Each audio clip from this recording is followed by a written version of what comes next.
Hey YouTube, I'm back this time with my October Bath & Body Works empties. If you are following my Finish 18 by 2018 challenge, you know that most of these products in this video that you're seeing now will be those same products. However, unlike in my project update video, you will actually get reviews here. So while again it's mostly the same, I've got an item that isn't the same. But yeah, this is more of just an in-depth, like, actual opinion on those products, rather than just saying, hey, here's what I finished or what I didn't. So I will start with what was not in my challenge. I finished up one of two of my Ooh La La French Tulips pocket bags. So it looks a little bit grungy if you can kind of see up close, and maybe not. But yeah, it looks a little bit grungy, but yeah, I thought this pocket bag was just okay. In the beginning, I loved the crap out of this thing. I adored this pocket bag. However, it is very strong. It kind of reminds me of the Amazon Falls candle, if you had that. I don't know, maybe like a year and a half ago, 2 years ago, whatever. Very strong and very grassy. And while I like grassy fragrances, this was something I got kind of bored of, or not bored of, but just kind of sick of quickly. And plus, my boyfriend hated this. Hated it with a passion. He doesn't like grassy fragrances, and I made a point of not using this around him because he said it would actually make him sick. Not just, I don't like it, but please don't, because I can't breathe and I feel gross. So yeah, while I liked it in the beginning, it's just, I would not repurchase this. So I'm using up my second of the two that I have, and it'll show up in my November empties. But yeah, like I said, once I get done with that, then that will be no longer. The other pocket bag I finished up is also from a Paris collection. This is Paris Springtime in Paris. This smelled different, and although I didn't like it as much as French Tulips in the beginning, I actually much prefer this in the end. So this one was way easier to handle. Boyfriend didn't mind it, and it was kind of like a citrusy floral, so yeah, a little bit easier to handle, I think. So would I actually repurchase it? I feel like I could kind of take it or leave it, and when I feel that way about a product, especially after having to move my stuff across an ocean, when I say I can take it or leave it, that means I'm just gonna leave it because I don't really care about it. So yeah, but for what it's worth, it was a fine fragrance, and it worked as well as a pocket bag should, so, you know, whatever. It's just that if I don't love it, then not that I can buy it anyway. Okay, so if you saw in my project update video, I finished one of my hand creams. It was in Sweet as Strawberries, and this is the newer ones from this year with the cap that twists on and off, and it is 1 ounce, but only $1 less than the 2-ounce hand creams of the past. While I typically don't like Sweet as Strawberries, I had one in a pocket bag last year. I don't really care for Sweet as Strawberries, but this one was actually nice. So I don't like it in the pocket bag because I think it smells really artificial and, like, not really my thing. But this was pretty good. So would I buy it in body care? Probably not. I might buy it if it appeared in, like, a shower gel or something, but I don't want to buy the hand creams anymore because I don't like the way that they're packaged. So yeah, it was fine, but ultimately would not repurchase the hand cream itself. The next thing that I finished up is this Velvet Tuberose shower gel. This is one of my lovelies that I adore. This fragrance came out, I want to say around 2007 or 2008, so my senior year of high school. It always brings back those memories, and I loved it. I think it's just one of those fragrances where I do love it in and of itself, but I really enjoyed my senior year of high school. I, you know, was getting good grades. I got into KU, like, you know, all that kind of thing. So lots of good things happening. And so I feel like perhaps I'm just associating this fragrance with those great memories. So yeah, but like I said, I still love it in and of itself. It's a pretty unusual fragrance, I guess. But yeah, so it says on the back that Velvet Tuberose is a glamorous symphony of creamy white florals, romanced by intoxicating spices. And I would agree with that. And I think that it smells pretty authentic too. Like, I've got family in Hawaii, and the last time I went, I specifically remember I had a tuberose lei when I got there because it's like a welcome gift, I guess.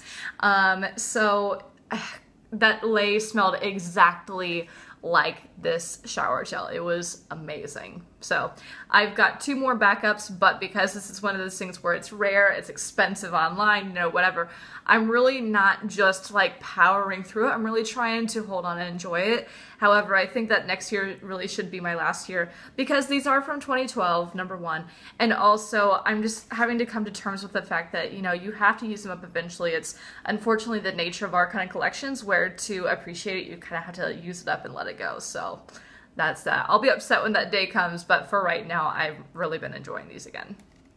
The next thing that I finished up is this Waikiki Beach Coconut. This is a mini EDT, and I like Waikiki Beach Coconut. I think that the best coconut that Bath & Body Works has ever done is Exotic Coconut by like a lot. But for what it's worth, in terms of coconuts that are readily available, Waikiki Beach Coconut is my favorite.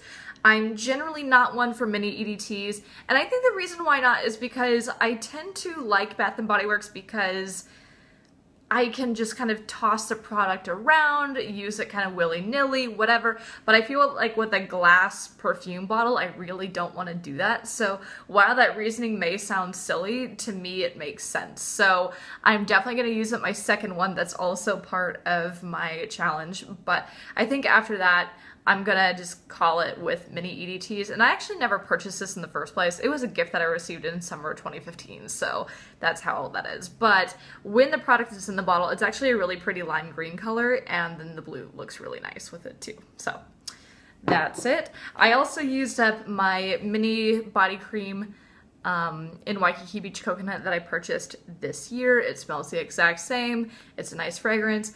My one complaint about it, I'm not sure that that'll really show up, kinda, not really, is that this cream is yellow, and if you guys saw my project intro video, you know that I just can't deal with yellow creams. I don't like them. I don't like that they can stain, you know, whatever. So I used it up and enjoyed it, but I would repurchase it, but only in the lotion anymore. Next thing I used up is the Mango Mandarin, and this is just a regular body lotion. The keynotes here are Juicy Mango, Sparkling Mandarin, Orange, and Nectarine Blossom. To my surprise, I did not like this, which I can't understand because I've been using Mango Mandarin since it came out back in the day. I want to say it was like 2003, 2004, because I remember specifically I loved using Mango Mandarin in the 8th grade, and that's when I was in 8th grade. But the lotion to me was just wrong. And it's so weird because I have had Mango Mandarin lotion before, like in the older packaging, and I loved it. It smelled great, and that's why I repurchased it. But to me, it smelled like oranges and gasoline, which is the weirdest thing ever. And I watch Tina Divalicious. I'll link his channel down below, by the way. And I remember a while ago, he was complaining that Bath & Body Works had some lotion, maybe it's like a strawberry lotion or something, that smelled like gasoline. And when I heard him say that, I'm like, what? Like, that's so weird. But when I used this, and I thought that it had a bit of a funk to it, and I thought about it, I thought, maybe this is what he's talking about. I mean, not this exact fragrance, because I swear he said it was like strawberry or something.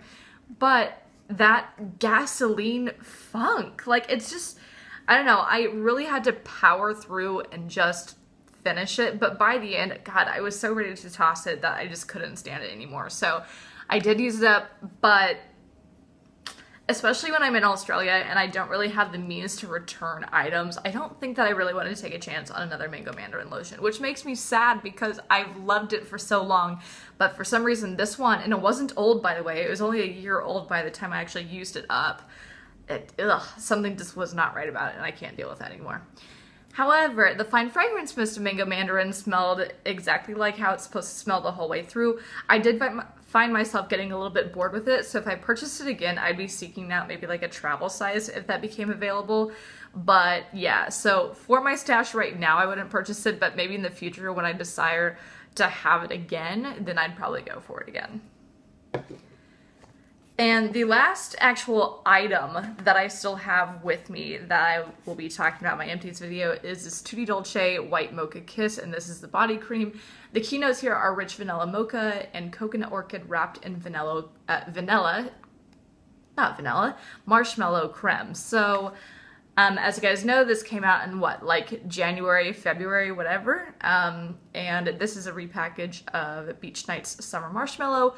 I really loved this. I would absolutely buy this again. And in fact, I have a body lotion that I purchased at the summer SAS in Beach Nights that I'm excited to use just next year or whatever. However, just like the Waikiki Beach Coconut, hopefully this will show up. Yeah, it's showing up fairly well, but this is like definitely yellow. It's even more yellow than the Waikiki. And like I said, I love this fragrance and my boyfriend really loved it too, but I just don't want to mess with the potential of staining clothing and carpet and whatever, especially because we rent, we don't own right now, with this kind of product. So I would repurchase Tutti Dolce White Mocha Kiss, but only in the lotion. So that's all. But yeah, the other two items that I also used up that I don't have with me, if you saw my Project 1 Month update, I also used up my Ultra Shea Body Cream and my Fine Fragrance Mist, or no, not a fragrance mist, but a Body Splash in Peony from the Pleasures collection, but the cream was from last summer at the SAS. I love Peony. I do have a second set of like the newer stuff, like the newer packaging lotion and Fine Fragrance Mist. So I found, to my surprise, I was getting a little bit bored of Peony at the end, which I didn't expect to because Peony is one of my favorites from Bath & Body Works, but it just kind of showed me that it's something I can only appreciate sometimes. But for what it's worth, I enjoyed using it up as I went. So like I said, when I thought originally about, you know, kind of being weird and bringing back empty bottles with me, but I was really cramped for space and getting under the weight limit for my suitcases that I brought back from Kansas. I guess I got back a week ago. So I decided to just toss those, be done, and just talk about them here. So that is it for my October Bath & Body Works empties. That is the most empties I've used up in 1 month since I have moved to Australia. So I used to have like really great empties where I'd finished like 12, 13, 14, 15 items, but that's when I had scrubs, I had soaps, whatever. So I'm not necessarily using things up slowly. It's just that I have fewer types of items that I'm using up at one time. So that's why there's kind of a decrease in what I'm using up. So stay tuned for my October beauty empties, October wax empties, haul videos, things like that. Please make sure that you like, comment, and subscribe. And don't forget to follow me on Instagram at YellowbrickExpat, same way it's spelled here. And I'll see you guys soon. Bye.